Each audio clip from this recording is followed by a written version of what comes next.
Assalamualaikum warahmatullahi wabarakatuh. Selamat datang di podcast KKN tematik media sosial. Perkenalkan, nama aku Hilwa, mahasiswi bimbingan dan konseling Islam IAIN Langsa. Sesuai judul podcast yang pastinya udah teman-teman baca, pada kesempatan ini aku ingin membahas tentang psikomotorik anak dan peran orang tua dalam perkembangannya. Para ahli berpendapat bahwa psikomotor atau psikomotorik berhubungan dengan hasil belajar melalui keterampilan manipulasi yang melibatkan otot dan kekuatan fisik, berorientasi pada gerakan reaksi-reaksi fisik dan keterampilan tangan.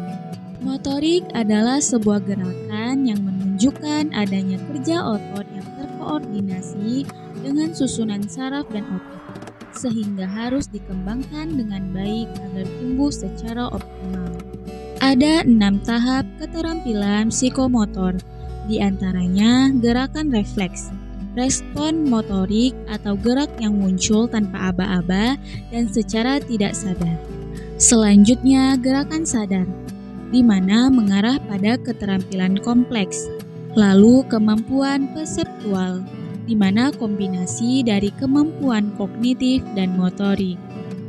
Selanjutnya gerakan fisik, kemampuan untuk mengembangkan gerakan yang terampil.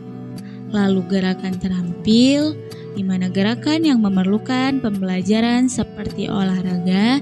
Dan yang terakhir komunikasi non-diskursif, yaitu kemampuan berkomunikasi menggunakan gerakan. Hasil belajar psikomotor menjadi 3, yaitu specific responding, motor training, dan role using.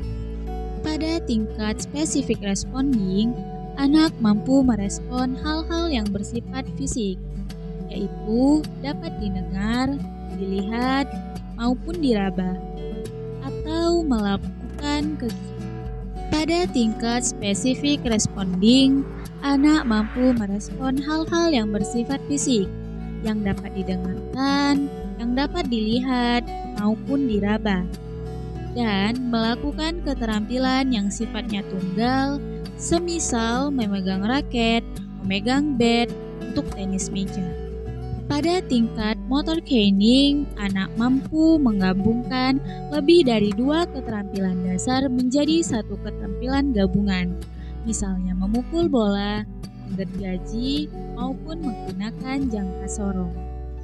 Dan pada tingkat role using, anak sudah dapat menggunakan pengalamannya untuk melakukan keterampilan yang kompleks, seperti bagaimana memukul bola secara tepat agar dengan tenaga yang sama memberikan hasil yang lebih baik. Peran orang tua sangat penting dalam memberikan kesempatan kepada anak untuk dapat berlatih, dengan memberikan asupan yang tepat dan memfasilitasi melalui media yang dapat mempengaruhi perkembangan motorik anak. Pemberian rangsangan untuk perkembangan motorik harus dilakukan secara terus-menerus, karena perkembangan motorik bukan hanya melibatkan satu macam gerakan saja dan langsung bisa dikuasai dalam satu kali pemberian stimulasi. Akan tetapi, banyak jenis unsur gerakan yang harus dikuasai oleh anak dalam perkembangan motor. Sekian podcast saya pada kesempatan kali ini. Wassalamualaikum warahmatullahi wabarakatuh.